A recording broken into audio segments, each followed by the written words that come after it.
श्रीराम करी रे मना भक्तिया राघवाची, करीता मनी व्यर्थ चिंता भवाची, करी बाण कोदंड हे ठाण देखा, मनी चिंतिता दुर्जना कोण लेखा. श्रीराम. राजाधिराज प्रभु श्रीरामचंद्र की जय. पवन सुत हनुमान की जय. समर्थ रामदास स्वामी की जय. श्रोता वक्ता श्रीराम समर्थ. आपण सर्वांच्या हृदयस्थ आत्मारामाला नमस्कार करून 74वं नाव येतं जटायू पावन जय जय राम. श्रीराम चित्रकूट पर्वतावरून निघाले ते अगस्त्य ऋषींच्या आश्रमात आले होते. तेव्हा त्यांनी रामाला पंचवटीला राहावे असे सुचवले. वाटेत विशालकाय जटायू भेटला. त्याने मी तुमच्या वडिलांचा मित्र आहे, मी त्यांना युद्धामध्ये सहाय्य केले होते. सृष्टीच्या विस्तारासाठी निर्माण केलेल्या 18व्या प्रजापतीची मुलगी विनता, त्याची गरुड आणि अरुण ही मुले, त्यातील अरुणाचा मी मुलगा अशी ओळख करून दिली. जटायूनं पंचवटीपर्यंत सोबत केली. रावणाने सीतेचे हरण केले तेव्हा वनक्रीडेसाठी महापर्वतप्राय प्रचंड पंख असलेला जटायू पक्षी तिथं आला होता. त्याने रावणापासून सीतेला सोडवण्याचा खूप प्रयत्न केला. जटायू रामाचा भक्त होता. त्याने रावणाशी महाघनघोर युद्ध झाले. रावणाच्या अस्त्र शस्त्राचा चुरा झाला. त्याने रावणाला द्वंद्वयुद्धाचे आवाहन दिले. त्यात रावण घायाळ झाला. जटायूनं मोठेच संकट मांडले. कोणताच उपाय चालेना. आता कपटाने छळून मारावे म्हणून रावणानं तुझे मरण कशात आहे असं विचारलं. सत्य सांग, तुला रामाची शपथ आहे. हरिभक्त स्वतःचा अंत झाला तरी कधीही असत्य बोलत नाहीत. जटायूनेही रावणाला अट घातली की तुझा मृत्यू कशात आहे ते सांग, मग मीही सांगेन.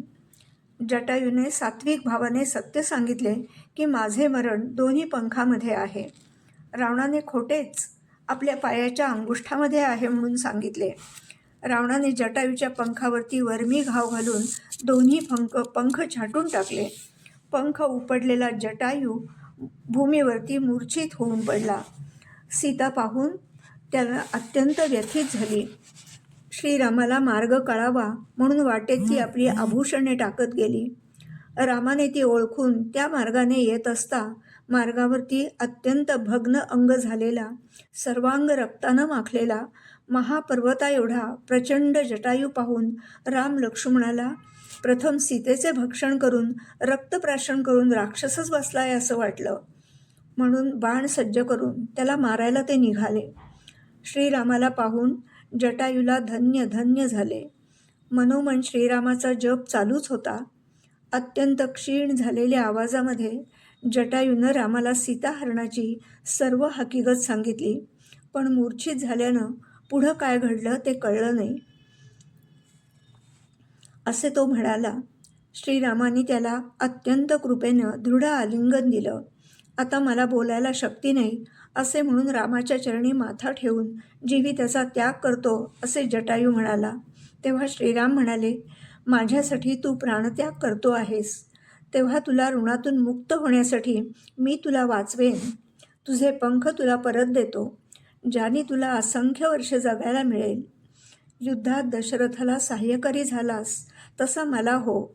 तेव्हा जटायू म्हणाला, श्रीरामा, तू कृपामूर्ती मला भेटलास. आता मला देहलोभ नाही. आत्तासारखे मरण मला परत कधीही येणार नाही. प्रत्यक्ष श्रीरामाच्या सान्निध्य मरण येणं ही केवढी भाग्याची गोष्ट आहे. आता माझे जन्ममरण निवारण करावे असं म्हणून चरणांवरती मस्तक ठेवलं आणि प्राण सोडला. श्रीरामांनी तुला शाश्वत स्थान मिळेल म्हणून आश्वासन दिले. वैकुंठातून विमान जटायूला नेण्यासाठी आले. विमान येताच त्याचा देह दिव्य झाला आणि राम नाम स्मरत त्यानं वैकुंठ गमन केलं. म्हणून जटायू पावन जय जय राम. श्रीराम. 75वं नाव आहे कबंधमोचन जय जय राम. जटायूचं उद्धारण करून सीतेच्या शोधासाठी वनोपवन फिरत असता सौमित्राला काही अपशकून व्हायला लागले. लोचन लवू लागले. पक्षी कुशब्द बोलू लागले. आकाशात दाह होतो असे वाटू लागले. हे सौमित्राने श्रीरामाला सांगितले. दोघेही सावध झाले. थोडं पुढं जातात तोच अगदी जवळच एक महाप्रचंड आरोळी ऐकू आली. त्रैलोक्य दुमदुमले. श्वापदे आक्रशू लागली. वनाचे रक्षण करायला दोघे बंधू धनुष्यबाण हातात घेऊन सुसज्ज झाले, सावधान झाले. इतक्यात आकाशप्राय दीर्घ शरीर, अतिसलंब हात, उदरामध्ये मुख, अत्युग्र दात आणि दाढा, धगधगीत नयन, भग्न चरण, दश दिशांना हात फिरवून खवळून पशुपक्ष्यांना खात असलेला माजलेल्या हत्तीचे कळप, व्याघ्र, सिंह इत्यादी पशुसुद्धा सहज दोन्ही हातांनी धरून मुखामध्ये घालत असणारा कबंध राक्षस दिसला. कबंध हा शीर आणि चरणरहित नुसतेच धड असलेला विचित्र राक्षस होता. रावणाने राम लक्ष्मणाला मारण्यासाठी या कदंभ राक्षसाची योजना केली होती. राम लक्ष्मण त्याच्या बाहूच्या आवाक्यामध्ये आल्यावर त्यांना ओढण्याचा त्याने प्रयत्न केला, परंतु श्रीराम अणुमात्रही ओढवेना म्हणून साशंक झाला आणि त्यांना कोणाचे कोण, कुळ विचारून वनामध्ये कशासाठी आलेला आहात असं विचारलं. इथे या वनामध्ये येतात तुम्ही माझेच भक्ष्य आहात असे म्हणून आपले बंध आवळू लागला. लक्ष्मणाला वाटलं आता आपली यातून काही सुटका होणार नाही. राम म्हणाले, ह्या दृढबंधनातून आपल्यालाच सोडवलं पाहिजे. कबंधाला तू आमचा मार्ग का रोखून धरलास असे विचारताच अत्यंत क्रोधाने तो बाहू पसरून आवळू लागताच श्रीरामाने आपलं खड्ग काढून रामाने उजवा आणि लक्ष्मणाने डावा हात छेदला. त्याच्या आक्रंदनाने त्रैलोक्य दुमदुमले. रामानी तू अक्राळ विक्राळ शीर चरणाविना कोण आहेस असा प्रश्न केला. तेव्हा अतिशय संतोषाने कबंध आपला पूर्ववृत्तांत सांगू लागला. मी कश्यप ऋषींच्या 3 पत्नींच्यापैकी दानीचा पुत्र दनू. रूप, यौवन, संपत्तीनं अतिशय उद्धट होतो. एकदा स्थूल शिरा आणि महाऋषी वनामध्ये आले असता त्यांना मी अतिशयच त्रास दिला. त्यांच्या शापाने असे शरीर प्राप्त झाले. असेच एकदा तपश्चर्या करून ब्रह्माकडून दीर्घ आयुष्य मागून घेतले. आपल्याला मोठे आयुष्य आहे म्हणून गर्वाने इंद्राशी युद्ध केलं. इंद्र मला मशकाप्रमाणे वाटत होता, पण इंद्राने तीक्ष्ण वज्राच्या शतधारांनी अत्यंत घायाळ केलं. ब्रह्मवरांनी जीवाचा अंतही होईना, विकट शरीर, तहान भूक आवरेना, काही सुचेनासं झालं. ऋषींना उश्चाप विचारला असता राम लक्ष्मण सीतेच्या शोधात वनामध्ये येतील तेव्हा तू त्यांना भक्षायला जाशील, तेव्हा ते तुझे दोन्ही बाहू छेदून उद्धार करतील असे सांगितले.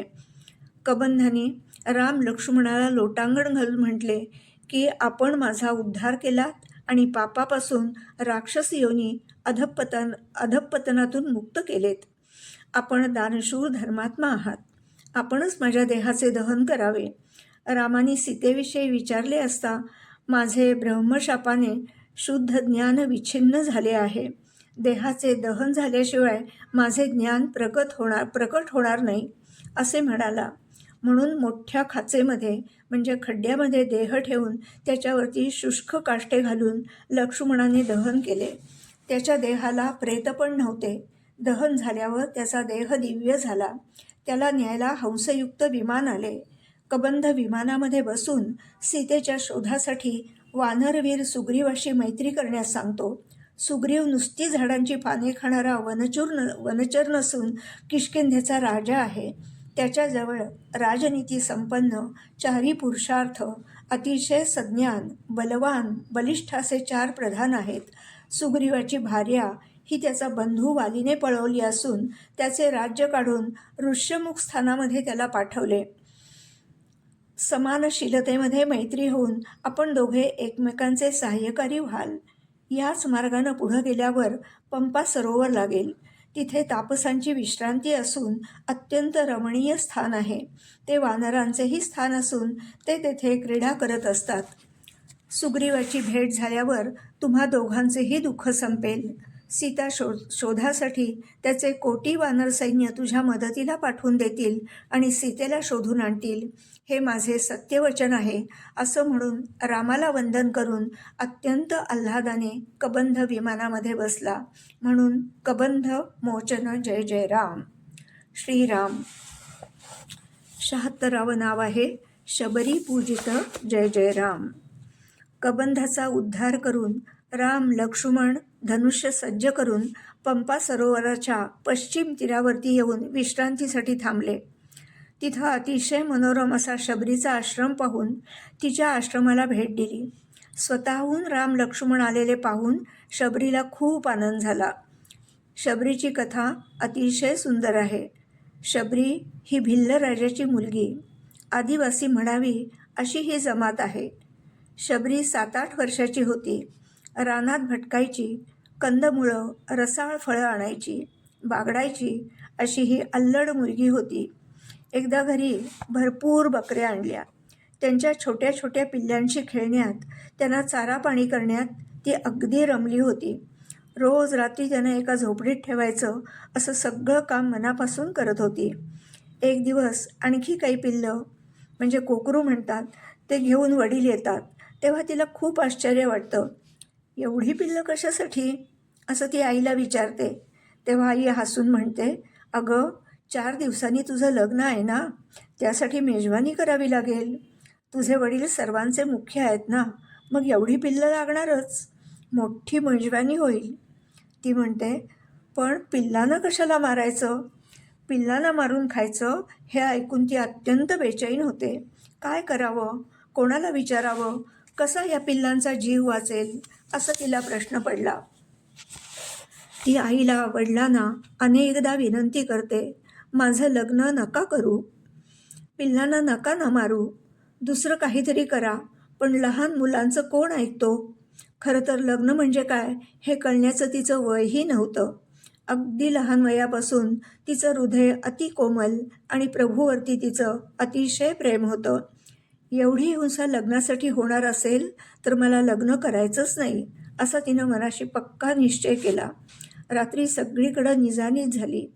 रात्री कोणाच्या लक्षात न येता पळून गेले तर लग्नही होणार नाही आणि निष्पाप लहान कोकरांची हत्याही होणार नाही आणि पिल्लांचा जीवही वाचेल, हाच एक मनामध्ये तिच्या विचार होता. एवढ्या लहान मुलीला रात्रीच्या अंधाराची, श्वापदांची भीती वाटली नाही. कुठं जायचं, काय करायचं हा विचारच त्यावेळेला नव्हता. एकच विचार होता, तो म्हणजे निष्पाप पिल्लांचा जीव वाचलाच पाहिजे. रात्रभर चालत राहिली. वाटेत मातंग ऋषींचा आश्रम लागला. तिथलं पवित्र सात्विक वातावरण तिच्या मनाला फार भावलं. अनेक ऋषींचे आश्रम तिथे होते. शबरीला ते स्थान फार आवडलं. पंपा सरोवराच्या दक्षिणेला अत्यंत रमणीय असा आश्रम होता. ऋषी हे श्रेष्ठ आहेत आणि आपण हीन जातीचे आहोत, आपल्याला इथं राहून देतील का, मी त्यांची सेवा केली तर ते स्वीकारतील का, म्हणून ती अज्ञात राहून सेवा करू लागली. गुपचूप फुले आणावीत, ताजी फळं आणून आश्रमात ठेवावीत. पहाटे ऋषी पंपा सरोवराला स्नानाला जात. त्यावेळेला त्यांना काटे टोचून येत, म्हणून रामनाम घेत रस्ता झाडून ठेवी. ऋषींना आश्चर्य वाटे की रोज सुंदर फुलं आणि फळं कोण आणतं. एके दिवशी मातंग ऋषींनी झोपेचे सोंग घेऊन झोपले. मध्यरात्रीच्या सुमारास हळूच पावले न वाजवता शबरी आली. गवतावरती फळे ठेवून जाऊ लागली. ऋषी जागेच होते. त्यांनी तिला विचारले, मुली, तू कोण आहेस, रात्री का येतेस. ती म्हणाली की मी भिल्ल जातीची आहे, त्यामुळं माझी सेवा आपल्याला आवडणार नाही आणि ती सेवा तुम्ही स्वीकारणार नाही. हे सांगताना शबरी भीतीने थरथर कापू लागली. ऋषींना वारंवार वंदन करू लागली. ऋषींनी तिला समजावले, बाळा, कुठलीही जात हलकी नाही. ऋषींचे हृदय द्रवले. त्यांनी तिला एक झोपडी बांधून दिली आणि तिथे राहायला सांगितले. ती आश्रमाची रोज सेवा करू लागली. मातंग ऋषी रोज रामकथा सांगत ते ती लक्षपूर्वक ऐके. ऋषींनी तिला श्रीराम मंत्राची दीक्षा दिली आणि म्हणाले, मुली, सबंध दिवस श्रीराम श्रीराम हा जप कर. हे वेदांचे सार आहे. हा अतिदिव्य असा मंत्र आहे. गुरुदेवांनी दिलेला मंत्र आवडीने मनापासून न चुकता म्हणू लागली. त्यामुळे तिच्या वासनांचा नाश झाला आणि ती शुद्ध आणि पवित्र झाली. मातंग ऋषींची ब्रह्मलोकामध्ये जायची वेळ आली तेव्हा शबरीला बोलावून ते म्हणाले, मी आता चाललो आहे. तू इथंच राहा. तू माझ्यापेक्षाही भाग्यशाली आहेस. मी ज्ञानचक्षुनी श्रीराम दर्शन केले आहे. तुला तर चर्मचक्षुनी प्रत्यक्ष भगवंताचे दर्शन होणार आहे. श्रीराम तुझ्या घरी एक दिवस नक्की येतील. शबरीला अतिशय आनंद झाला. मुली, माझा तुला शुभाशीर्वाद आहे असे म्हणून ते ब्रह्मलोकामध्ये गेले. शबरी आता जख्ख म्हातारी झाली होती. तपश्चर्या साधना करता करता योगिनी झाली होती. मातंग ऋषींनी सांगितल्याप्रमाणे नक्की राम आपल्या घरी येणारच अशी तिला खात्री होती. प्रभू राम येणार म्हणून ती रोज आश्रम स्वच्छ झाडून ताजी फुलं फळं रामासाठी आणि ते नाही आले म्हणून संध्याकाळी झोपडीसमोरून येणाऱ्या जाणाऱ्या पाथिकांना ती वाटून टाके. श्रीराम फिरत फिरत पंपा सरोवरापाशी आले. तेथील ऋषींनी त्यांना वंदन करून आपल्या आश्रमात येण्याची विनंती केली. श्रीरामांनी त्यांना शबरी कुठं आहे म्हणून विचारले आणि तिला मला भेटायचं आहे असे सांगितले. शबरी घरामध्ये राम नाम जप करत बसलेली होती. शबरीच्या आश्रमामध्ये राम लक्ष्मण आले. डोक्यावरती सुंदर जटामुकुट आहे. वल्कल धारण केलेली आहेत. मेघश्याम स्मितहास्य मूर्ती दारामध्ये उभी आहे. अशा त्यांना बघून शबरी निश्शब्द झाली. डोळे अश्रूंनी भरून आले. सारं आयुष्य ज्याची वाट पाहत थांबले होते ते परब्रह्म प्रत्यक्ष अचानक आलेले पाहून तिचा आनंद गगनामध्ये मावेना. दर्भाचे आसन त्यांना बसायला दिले. त्यांना वंदन करून त्यांच्या सन्मुख ती बसली. वृद्धापकाळामुळं तिची दृष्टी अधू झालेली होती. त्यात राम लक्ष्मणाचे दिव्य दर्शन, अचानक भेटीमुळे झालेला आनंद, त्यामुळे डोळे वारंवार भरून येत होते. त्यामुळे नीट पाहूही शकत नव्हती.